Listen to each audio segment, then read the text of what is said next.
last session, we talked about Sartre's concept of existential self-awareness, and that's the kind of thing I'm experiencing right now for a couple of reasons. One is that because I have a sore throat, and they caught me with these cameras just as I was finishing a throat lozenge. And I'm trying to emulate Demosthenes, like speaking with stones in my mouth. But the second reason why I feel this existential self-awareness is that we've come now to the end of this series. And today's message will be the last in this series of the consequences of ideas. And what I want to do today, rather than go into detail into several philosophers or schools of thought that characterize the day in which we live now, I want to give a sweeping, broad picture of the climate of philosophical inquiry at the end of the 20th century.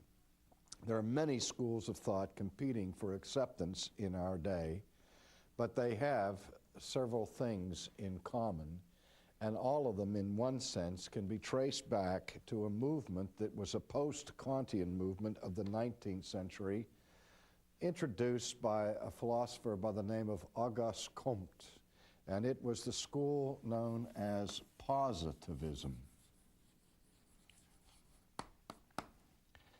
And positivism, as it was set forth by Comte, was an attempt, as Marx had given us and others, to produce a kind of philosophy of history, in which he said, in the development, the evolutionary progress of civilization and of Western humanity, that people have gone through three stages of cultural development and intellectual development that correspond to stages in human biological development. And in his analysis, he said the first stage of Western culture is the stage of its infancy, where here the dominant themes of inquiry were those associated with religion, which, according to Comte, in the final analysis, is nothing more, nothing less than an exercise in mythology. It is an infantile response to our world and life to try to make sense of it by an appeal to some kind of religion. But then as people began to grow up, and as civilization began to mature, at least reaching its adolescence stage, then the dominant controlling factor to define life and the world was found in the abstract realm of philosophy. But now, according to Comte, at the end of the 19th century and going into the 20th century, mankind has finally come of age, where we've moved beyond the infantile and beyond the adolescent to the adult stage of intellectual inquiry that is dominated now not by religion or philosophy, but by science. It's a new form of empiricism.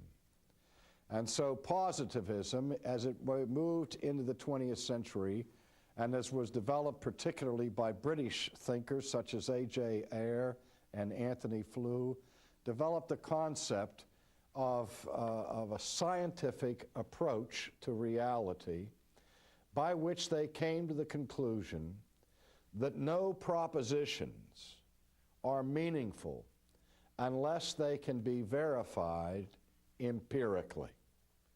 Now, this is an idea drawn from science, where in the scientific inquiry and the enterprise, the data that is collected and observed have to be tested, not by formal principles or theorems, but in the final analysis, their accuracy and truth value can only be determined by empirical measurement or verification. That is, if you can't see it, taste it, touch it, smell it, or so on, it isn't real. so that the real is only that which can be verified by the senses. Now, not only that, but the logical positivists developed their law of verification with respect to meaningful statements or propositions. And the law or principle of verification simply says, for any statement or proposition to be meaningful, it must be verified empirically. Now, this swept through the philosophical world in the earlier segments of the 20th century, and it produced in philosophy and in theology a serious crisis in language. In the 70s and 60s, we saw in the realm of theology the movement called theothanatology, or the death of God. And that whole movement, the death of God movement, was spawned by a crisis of skepticism about language. And that was related to the question whether any of our discussions about God can be deemed meaningful. Or is all religious language simply emotive? Emotive language is language that expresses feelings. And if we cannot verify empirically the propositions that we assert with respect to God, that He is eternal, that He is infinite, that He is omniscient, and all of these things, since we can't see Him, subject Him to the scrutiny of the microscope, or contain Him in a laboratory for experiments and tests and so on, then that means that any statements that we make about God cannot be verified. And if they cannot be verified, they cannot be laden with meaning other than emotive meaning. Which is to say that what the statements of theologians like myself are worth is this, that all they really teach is something about my feeling state, something about my emotions. They don't give us any information or communicate any objective truth about reality. And so this crisis of God talk burst onto the scene after the middle of the 20th century. Now, of course, to the great embarrassment of the founders of logical positivism, it wasn't too long before the philosophers who were critics of this system pointed out what should have been obvious to the founders of it, namely that their central thesis fell by virtue of its own weight. And in the critiques that were launched, they revealed that the emperor had no clothes. Because the problem with the law of verification, which states that the only statements that can be meaningful are those statements that can be verified empirically. That's the law. Well, that law, with its statement, cannot be verified empirically. And so, as I said, it falls of its own weight. And the verification principle itself fails to meet its own test. And if it fails to meet its own test, it would have to be seen as a meaningless statement. And if it's a meaningless statement, the whole system then obviously collapses. Now, even though the verification principle met a hasty demise in the intellectual world, some of the basic tenets of positivistic philosophy lingered on and maintained a strong impact on the culture in other ways, as it was linked to other philosophies and concepts. Again, the homegrown philosophy of America, the only philosophical movement that was born in the continental United States, and the philosophy that many people have said define American culture in the 20th century is the philosophy of pragmatism, formulated by John Dewey and Charles Peirce. Pragmatism in simple language, teaches that the good or the true is determined not by some metaphysical norm or standard, which norms and standards, according to pragmatism, remain forever unknowable. Remember, this was a philosophy born on this side of the Kantian watershed, where the skepticism remains that we do not have any access to the realm of metaphysics, to the realm of being, that we are locked in to this side, to the realm of phenomena, to the realm of existence, to the realm of positive things. And for the positivist, for example, and its tie-in with pragmatism, the positivist would say, and did say, that there is no such thing as truth, only truths. There's no such thing as value, only values. There's no such thing as purpose, only purposes. Now that may sound crazy to you. How can there be truths unless there is some norm or standard by which you measure a statement to say that it is true? How can you have truths if there is no truth? How can you have purpose if you have no purpose? Well, let me say again, here the emphasis is on the particular rather than the universal, on existence rather than essence, on becoming rather than being. Let me illustrate it with my favorite illustration of what I experienced in this culture when I went through the trauma of sending our firstborn child, our daughter, off to school for the first time. She was going to kindergarten when she was 5 years old, and we lived in Boston. And I knew when she went out the door that I was now turning over much of her development and input of ideas to somebody outside the family. And so we enrolled her in the public school system in Boston. And we got a letter a couple weeks later where we were invited to come to a parent meeting at the school where the principal of the school was going to explain the philosophy of education and the whole design of the curriculum for the parents so that we would know what was going on.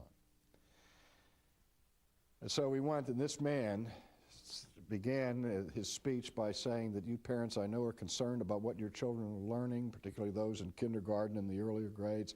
Your children come home from school at the end of the day and you say to them, what did you do today? And they say, well, they played with puzzles or modeling clay. And you say, what is this? A sophisticated kind of babysitting. So I want you to understand that every single thing that is done during the course of a school day by these children has been carefully thought out and carefully, scientifically designed for a reason. In other words, he said there's a purpose for everything that they do. He said, for example, from 9 o'clock till 9:17, the kids play with these puzzles, and he held up this puzzle. And he said, you may think that they're just having fun and games. He says, but these puzzles were specifically designed and developed by a team of neurosurgeons from Boston General Hospital with the specific purpose in mind in teaching children how to use their motor skills in the last 3 fingers of the left hand. And we gasped. And then he said from 9:17 to 9:21 they used this modeling clay, and it has a purpose of developing this aspect of the child's motor skills and so on. And he went through every minute of the day and showed why every single aspect of the day was doing whatever it was it was doing. And at the end of his lecture, after this prodigious display of technical preparation, he smiled and said, are there any questions? And the immediate response of the audience was spontaneous laughter. Like, who in the world in their right mind is going to raise any questions? Well, I raised my hand. And I said, sir, I really appreciate this presentation. You've made your point that everything is done here is done for a purpose. But theoretically, you have an infinite number of individual purposes that you could choose to implement in the design of your educational curriculum. And obviously, along the way, you've had to make decisions and choices to include this aspect of learning in your curriculum instead of something else. And so you've told us all these specific purposes that you implement. I'd like you to tell me what the overarching purpose is that shapes your philosophical educational theory here, that becomes the norm for why you implement the specific particular purposes that you do during the day. I said, in other words, what kind of a child are you trying to produce and why? When I asked him that question, his immediate response was his face turned beet red and then ash white. And he looked at me and he said, I don't know. He said, nobody's ever asked me that question. And I looked at him and I said, thank you so much for your candor. I really appreciate your openness on this. I said, but your answer terrifies me. But that's where we are in the culture. That is the legacy of a positivistic approach to reality and truth. You have all these purposes, but no purpose. All kinds of particular meanings, but no meaning. No wonder Francis Schaeffer stuttered and raised questions about true truth in our day. Because that's the crisis in modern philosophy. The crisis is whether there is such a thing as truth. The pragmatist, building on this, says objective truth cannot be known.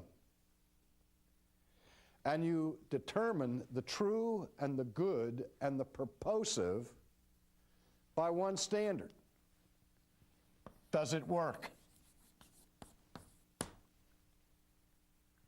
I used to visit a country club in western Pennsylvania, one of the finest golf clubs in the world, Laurel Valley Country Club, and they had an assistant pro there named John Rock.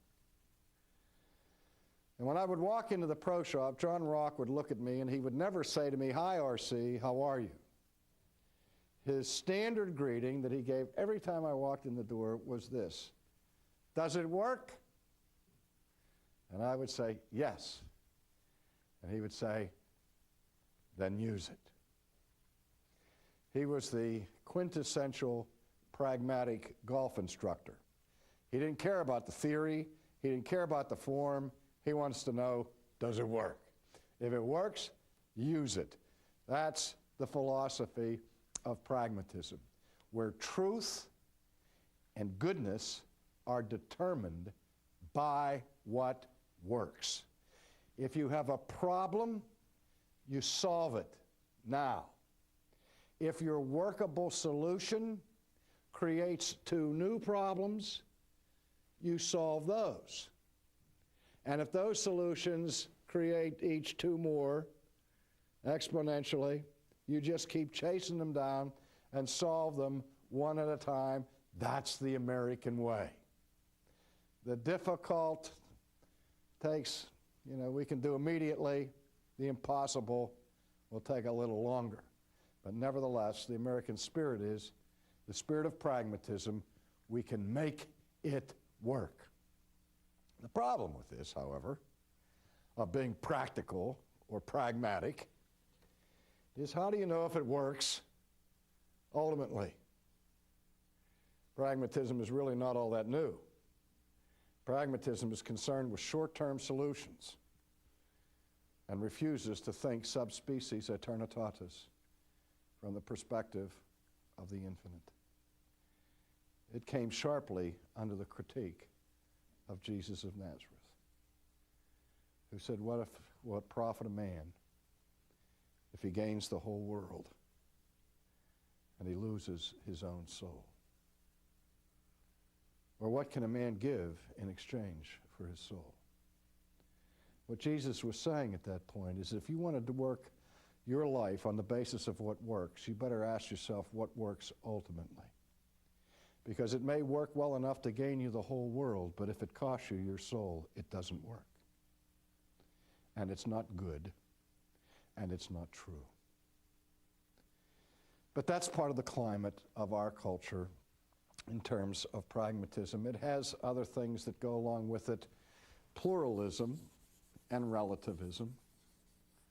Pluralism teaches that there is no such thing as, again, truth, only truths, and that disparate, contradictory truths may be embraced for the sake of public peace and fellowship. You have churches today who will give their ministers optional creeds to confess. Even though they are antithetical to each other, they say the church is big enough to hold within it contradictory theologies because we embrace pluralism, variety, and the unum of the e pluribus is exited. It's e pluribus plurum now, instead of e pluribus unum, once you step into pluralism or its twin, relativism. Finally, perhaps the most dominant school today in Western philosophy is called linguistic analysis, or the philosophy of language. Since the pursuit of metaphysical truth and even epistemological truth, not to mention the philosophy of history, have been for the most part abandoned, what is left for students of philosophy and philosophers to do is to analyze how people speak and how we use language. One of the most important philosophers for this in the 20th century was Ludwig Wittgenstein, who said that the meaning of language is determined in the final analysis by customary usage. That is, words are not to be defined in the final analysis by their etymological derivations or their historic meanings, but rather simply how they are used. And so the task of the philosopher is to clarify and to enhance verbal communication. And this comes by an analysis of grammar, of syntax, of the structure of statements, determining what kinds of propositions are used in the interchange of ideas, and most specifically, honing in on the specific meaning of particular words. And here we are, almost back to square one, where we're examining the tools of knowledge and the tools of communication, having abandoned the pursuit of ultimate truth.